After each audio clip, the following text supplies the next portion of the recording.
Hello నమస్తే. నేను మీ కౌండిన్య. అవినీతిని నిర్మూలిస్తే ఉచితాలు సాధ్యమే అంటుంది కవితక్క. అసలు ఆ మ్యాటర్ ఏంటో ఈ వీడియోలో తెలుసుకునే ప్రయత్నం చేద్దాం. వీడియోని చివరి వరకు చూడటానికి ప్రయత్నించండి. మర్చిపోకుండా లైక్ చేయండి, షేర్ చేయండి, సబ్స్క్రైబ్ చేయడానికి ప్రయత్నించండి.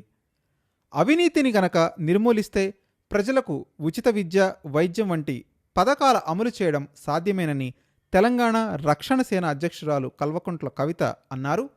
జగిత్యాల జిల్లా కోరుట్ల నియోజకవర్గంలో నిర్వహించిన పాంచజన్య సంకల్ప సభలో కవిత మాట్లాడుతూ, ప్రపంచ మేధావులతో మాట్లాడి పాంచజన్య పేరుతో ఉచిత విద్య, వైద్యం, ఉపాధి, వ్యవసాయం వంటి పథకాలతో ప్రజల ముందుకొచ్చాం. ఉచిత విద్య, వైద్యం సాధ్యం కాదని పలువురు నాయకులు విమర్శిస్తున్నారు. అవినీతిని నిర్మూలిస్తే ఇప్పుడున్న రాష్ట్ర బడ్జెట్తోనే వాటిని అమలు చేయొచ్చు.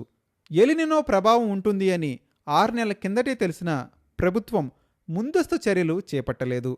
రాష్ట్రంలో 57 రిజర్వాయర్లలో 418 టీఎంసీల నీరు నిల్వ చేసే అవకాశమున్నా పట్టించుకోలేదు. ప్రస్తుతం కేవలం 93 టీఎంసీలు మాత్రమే ఉండడంతో సాగు, తాగునీటి కష్టాలు తప్పేలా లేవు. సాగునీరు, ఉద్యోగాల కల్పన విషయంలో బీఆర్ఎస్, కాంగ్రెస్ నాయకులు ఒకరిపై ఒకరు ఎదురుదాడి చేసుకుంటున్నారు.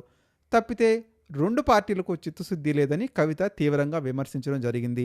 నిజంగా కవితే అధికారంలోకి వస్తే పాంచజన్యం పేరుతో విద్య, వైద్యం, ఉపాధి, వ్యవసాయం వంటి పథకాలతో ప్రజల ముందుకు వస్తానని కవితక్క మరొకసారి పునరుద్ఘాటించారు.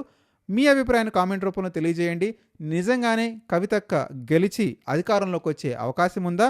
తెలంగాణ రాష్ట్ర ముఖ్యమంత్రిగా కల్వకుంట్ల కవిత పనిచేసే అవకాశం ఉందని మీరు భావిస్తున్నారా? మర్చిపోకుండా కామెంట్ చేయడానికి ప్రయత్నించండి.